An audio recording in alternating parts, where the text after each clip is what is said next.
আসসালামু আলাইকুম viewers, welcome to mother cooking channel. আজকে আমি আপনাদের সামনে উপস্থিত হলাম ভেজ মাঞ্চুরিয়ান এর রেসিপি নিয়ে। চলুন তাহলে রেসিপিটা দেখে নেওয়া যাক। ভেজ মাঞ্চুরিয়ান তৈরি করার জন্য আমি এখানে ফুলকপি নিয়ে নিয়েছি। এখানে সবজি বড়া বানানোর জন্য আমি একটি ফুলকপি নিয়েছি। তারপর আমি এই ফুলকপিগুলোকে এইরকম পিস পিস করে কেটে নিয়েছি। তারপর আমি এই ফুলকপিগুলোকে আগে থেকে কিন্তু খুবই ভালোভাবে ধুয়ে রেখেছিলাম।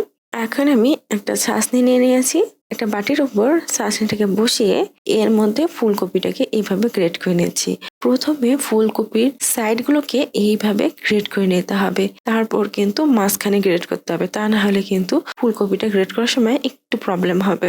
দেখুন আমি ফুলকপির সাইডগুলোকে খুব ভালোভাবে গ্রেট করে তারপর এভাবে মাঝখানটা গ্রেট করে নিচ্ছি। আর এর যে এই মোটা ডাটাটা রয়েছে এটাকেও এভাবে গ্রেট করে দিচ্ছি। এভাবে আমি এই ফুলকপিটাকে খুবই ভালোভাবে গ্রেট করে নিয়েছি। এখন আমি এর মধ্যে দিয়ে দিব গাজর কুচি 1 কাপ। গাজরটা যতটা সম্ভব পারবেন কুচি করে কাটার চেষ্টা করবেন। দিয়ে দিচ্ছি সিম কুচি 1/3 কাপ। দিয়ে দিচ্ছি পেঁয়াজের কলি 1/4 কাপ।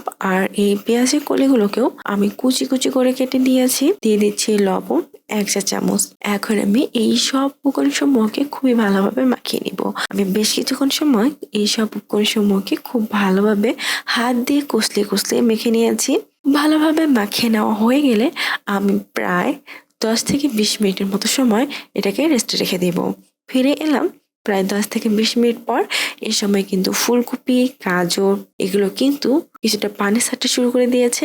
এখন আমি এই ফুলকপি গাজরের মিশ্রণটাকে এভাবে হাত দিয়ে চিপে চিপে অন্য একটা প্লেটের মধ্যে উঠিয়ে নিচ্ছি। আমি সবগুলোকে এভাবে উঠিয়ে নিয়েছি। আর এই পানিটাকে আপনারা চাইলে খেতেও পারেন, আবার ফেলেও দিতে পারেন। এখন আমি এগুলোর মধ্যে দিয়ে দিচ্ছি পেঁয়াজ কুচি 1/2 কাপ। দিয়ে দিচ্ছি রসুন কুচি 2 টেবিল চামচ।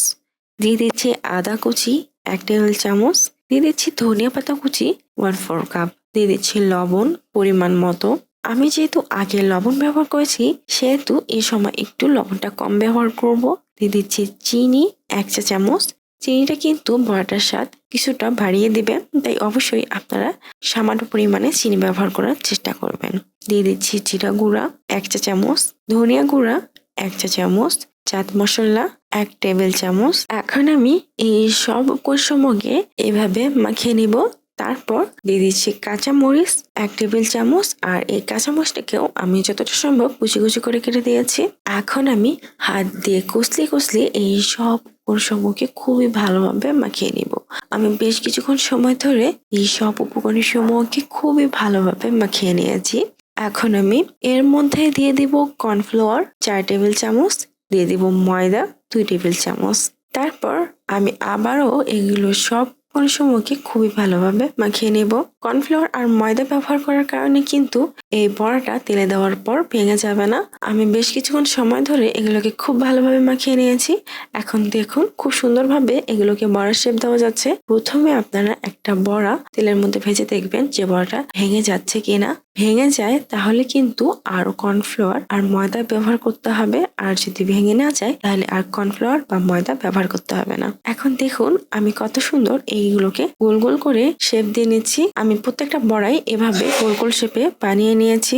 আমি অনুরূপভাবে এই সবগুলো বড়াকেই গোল গোল শেপ দিয়ে বানিয়ে নিয়েছি। আমার সবগুলো বড়া বানানো প্রায় কমপ্লিট হয়ে গেছে। এখন আমি চুলার উপর একটি কড়াই বসিয়ে দিব। তারপর চুলাটি অন করে চুলার আঁচ মিডিয়ামে রাখবো। দিয়ে দিচ্ছি সয়াবিন তেল 2 কাপ। অবশ্যই চেষ্টা করবেন বেশি তেলের মধ্যে এই বড়াগুলোকে ভেজে নেওয়ার। এখন আমি এই তেলটাকে খুবই ভালোভাবে গরম করে নিব। তেলটা যখন খুব ভালোভাবে গরম হয়ে আসবে তখন আমি এর মধ্যে দিয়ে দিব এই সবজি বড়াগুলো। আর চুলার আঁচটা মিডিয়াম হাই রেখে আমি এগুলোকে ফ্রাই করে নিব। আমি বেশ কিছুক্ষণ সময় ধরে এই বড়াগুলোর ওই পাশটা খুব ভালোভাবে ফ্রাই করে নিয়েছি। এখন আমি এই বড়াগুলোকে একটা চামচ দিয়ে এভাবে উল্টে দিব। বড়াগুলোর এই পাশেও বেশ কিছুক্ষণ সময় ধরে ফ্রাই করে নিব।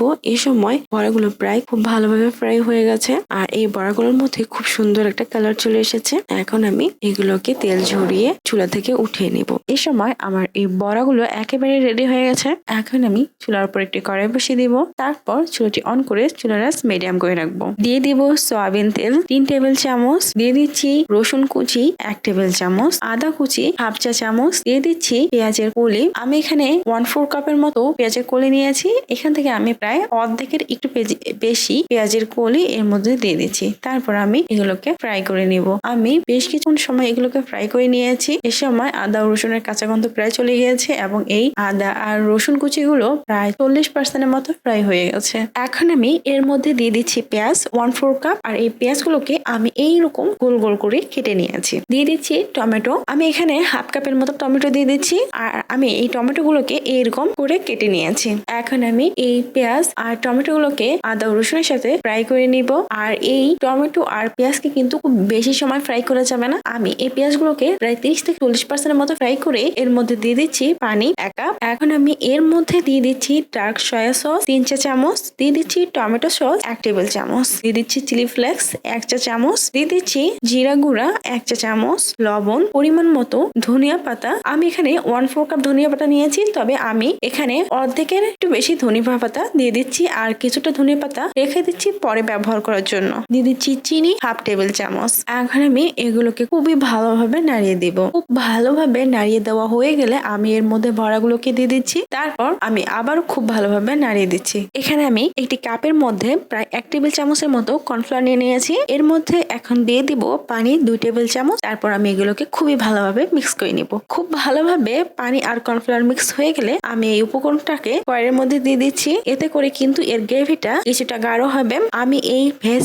মাঞ্চুরিয়ান গুলোকে খুব ভালোভাবে নাড়িয়ে দিচ্ছি। এই সময় এটা একেবারে রেডি হয়ে গেছে। এখন আমি এর মধ্যে দিয়ে দিব পেঁয়াজের কলি বাকিটা, দিয়ে দিচ্ছি ধনিয়া পাতা, তারপর দিয়ে দিব কাঁচা মরিচ প্রায় 1 টেবিল চামচ। এই সময় এগুলো দিয়ে খুব ভালোভাবে নাড়িয়ে দিয়েই সাথে সাথে চুলাটা অফ করে দিতে হবে। খুব বেশি সময় কিন্তু চুলাটা অন করে রাখা যাবে না। তৈরি হয়ে গেছে খুবই মজাদার ভেজ মাঞ্চুরিয়ান। প্রিয় দর্শক, এই ছিল আমাদের আজকের রেসিপি। মাদার কুকিং চ্যানেলের আরো এক্সাইটিং রেসিপি নিয়ে আপনাদের সামনে আবার উপস্থিত হব।